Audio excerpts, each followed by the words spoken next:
अस्सलाम वालेकुम दोस्तों। आज हम लाए हैं नए टॉपिक को और आज का टॉपिक हमारा है केसेस और फॉर्म्स ऑफ प्रोनाउंस।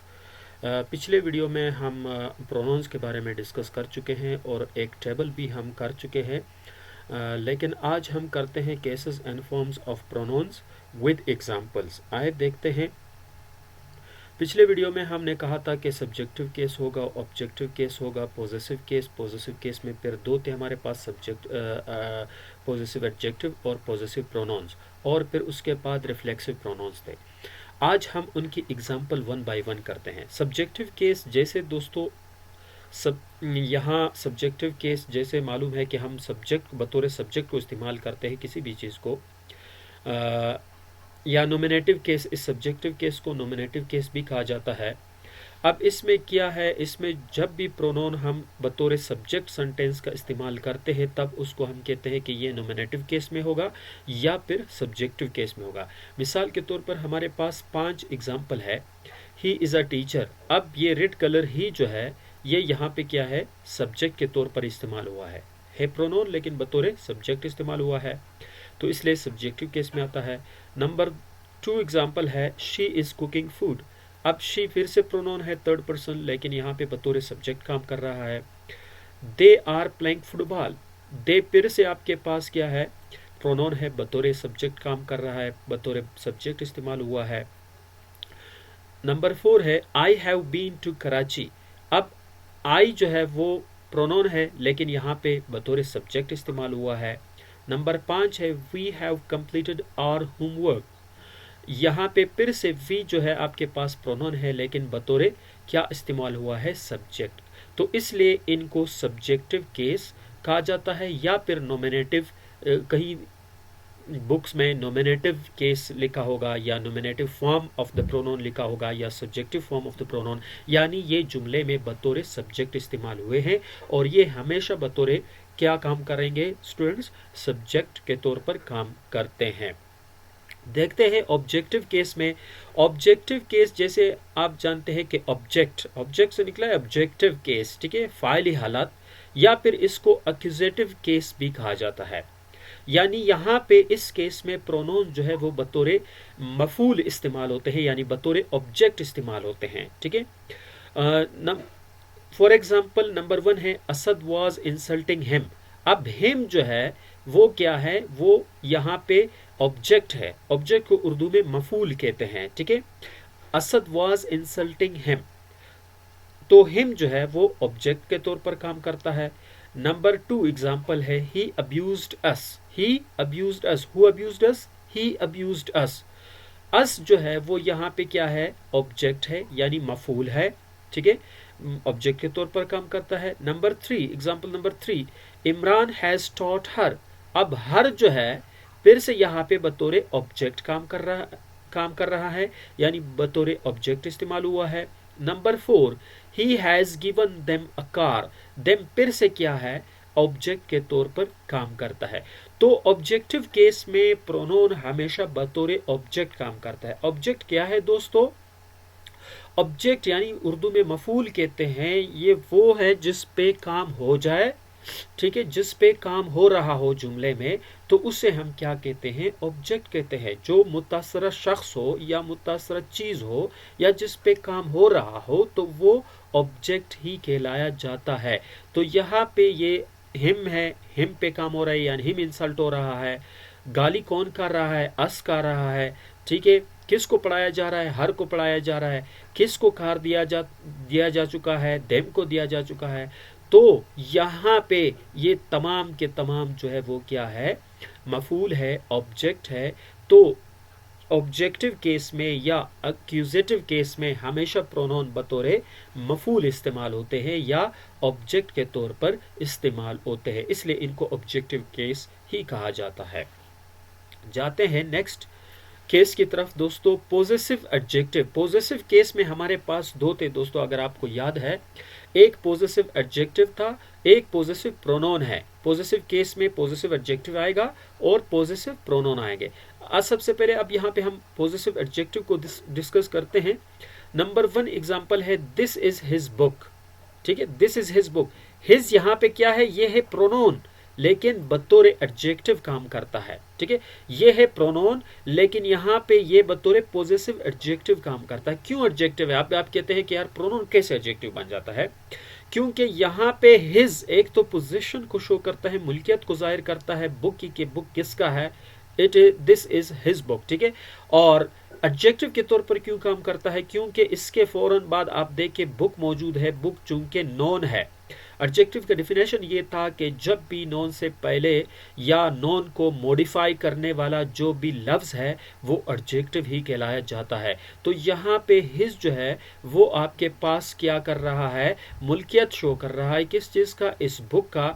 तो यहाँ पे ये बतौर एडजेक्टिव भी आप कह सकते हो, एडजेक्टिव के तौर पर भी काम करता है।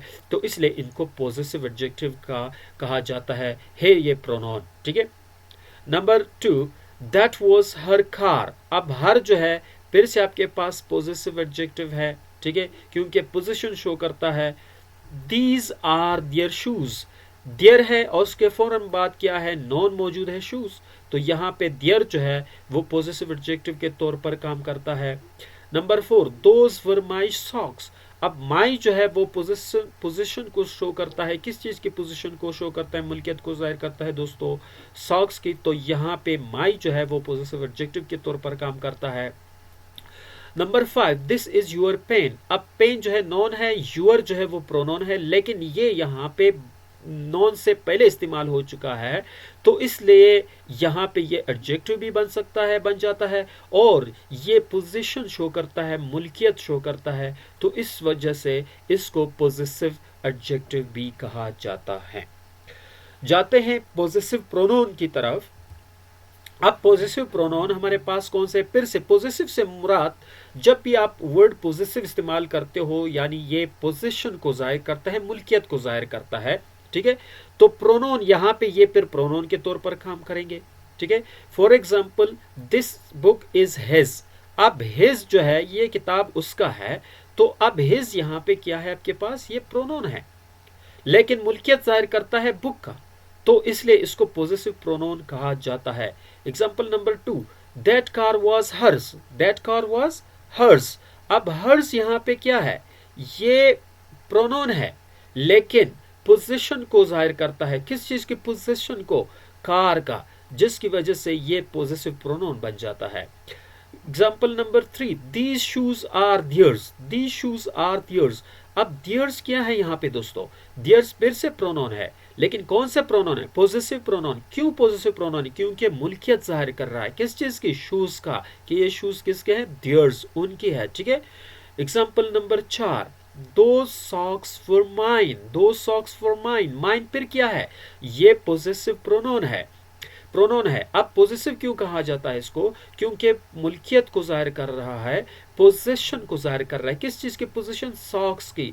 ठीक है, ये मेरे जुराबे हैं। Example number 5, this pen is yours. This pen is yours. Yours यहाँ पे क्या है? फिर से प्रोनोन है दोस्तों।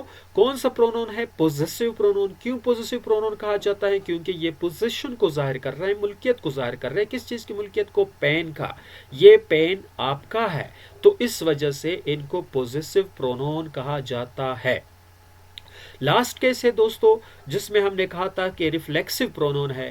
अब रिफ्लेक्सिव प्रोनोन, रिफ्लेक्सिव वर्ड से जाहिर है रिफ्लेक्ट करने वाले। ठीक है, वो प्रोनोन जो वापस सब्जेक्ट की तरफ इंडिकेट करता है, जो भी एक्शन होता है वो वापस सब्जेक्ट की तरफ वो इंडिकेट करता है, तो उन्हें क्या कहा जाता है? रिफ्लेक्सिव प्रोनोन कहा जाता है।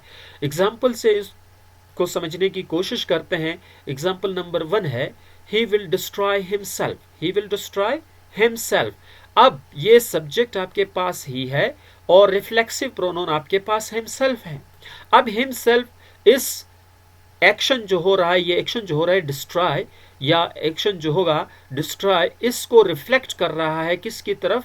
सब्जेक्ट ही की तरफ। यानी ये एक्शन किस पे असर करेगा? सब्जेक्ट ही पे करेगा। ये कौन इंडिकेट कर रहा है? ये हिमसेल्फ इंडिकेट करे। हिमसेल्फ हमारे पास क्या है? रिफ्लेक्सिव प्रोनोन है। ठीक है। रिफ्लेक्सिव प्रोनोन हिमसेल्फ इंडिकेट कर रहा है कि ये जो डिस्ट्रॉय का एक्शन होगा वो किस पे होगा, सब्जेक्ट ही पे होगा, अपने आप को वो डिस्ट्रॉय करेगा, तबाह करेगा। ठीक है दोस्तों, एक और बात याद रखना कि रिफ्लेक्सिव प्रोनोन हमेशा हम उन सब्जेक्ट ही का इस्तेमाल करते हैं, जो सब्जेक्ट हमारे पास होगा उसी का ही रिफ्लेक्सिव प्रोनोन हम इस्तेमाल करेंगे। फॉर एग्जांपल हमारे पास यहाँ पे ही सब्जेक्ट है तो रिफ्लेक्सिव प्रोनोन हिमसेल्फ आएगा। ठीक है, ही सब्जेक्ट है तो हमारे पास क्या आएगा, रिफ्लेक्सिव प्रोनोन हिमसेल्फ आएगा। एग्जाम्पल नंबर 2 है दे इंसल्टेड देमसेल्व्स, दे इंसल्टेड देमसेल्व्स। अब देमसेल्व्स आपके पास क्या है, रिफ्लेक्सिव प्रोनोन है। अब ये रिफ्लेक्सिव प्रोनोन वापस किस तरफ इशारा करेगा, दे की तरफ। दे क्या है, सब्जेक्ट है कि ये इंसल्ट किसने किया, दे इंसल्टेड देमसेल्व, उन्होंने अपने आप को इंसल्ट किया, बेइज्जत किया। ठीक है, तो यानी रिफ्लेक्ट करा कि ये एक्शन किस पे असर करेगा, किस पे असर किया है, दे पे। दे क्या है, सब्जेक्ट है, तो दे सब्जेक्ट है, प्रोनोन है, सब्जेक्टिव केस है ना, और देमसेल्व्स इसका रिफ्लेक्सिव केस बनेगा। एग्जाम्पल नंबर 3 है दोस्तों, she defames herself, she defames herself. Herself क्या है दोस्तों, ये फिर से आपके पास रिफ्लेक्सिव प्रोनोन है और रिफ्लेक्ट कर रहा है डिफेमिंग को किस तरफ, सब्जेक्ट की तरफ। सब्जेक्ट आपके पास शी है। ठीक है, और एग्जाम्पल नंबर 4 है दोस्तों, I am beating my self. मैं किसको मार रहा हूं, अपने आप को, माई सेल्फ, माई सेल्फ अपने आप को। रिफ्लेक्ट कर रहा है कि बीटिंग किस, आई किसको बीट कर रहा है, अपने आप को बीट कर रहा है। ठीक है, तो इनको रिफ्लेक्सिव प्रोनोन कहा जाता है। दोस्तों जैसे पहले मैंने कहा था कि एक बात का ध्यान रखना कि आई का रिफ्लेक्सिव प्रोनोन माई सेल्फ है। अब I am beating her self तो फिर जुमला गलत होगा। आई का ही रिफ्लेक्सिव प्रोनोन आपने इस्तेमाल करना है, शी का ही रिफ्लेक्सिव प्रोनोन आपने इस्तेमाल करना है, दे का ही रिफ्लेक्सिव प्रोनोन आपने इस्तेमाल करना है, ही का ही रिफ्लेक्सिव प्रोनोन आपने इस्तेमाल करना है, तब जाके आपका जुमला ठीक हो जाएगा। दोस्तों उम्मीद करता हूं कि आपको हमारी ये लेक्चर पसंद आया होगा।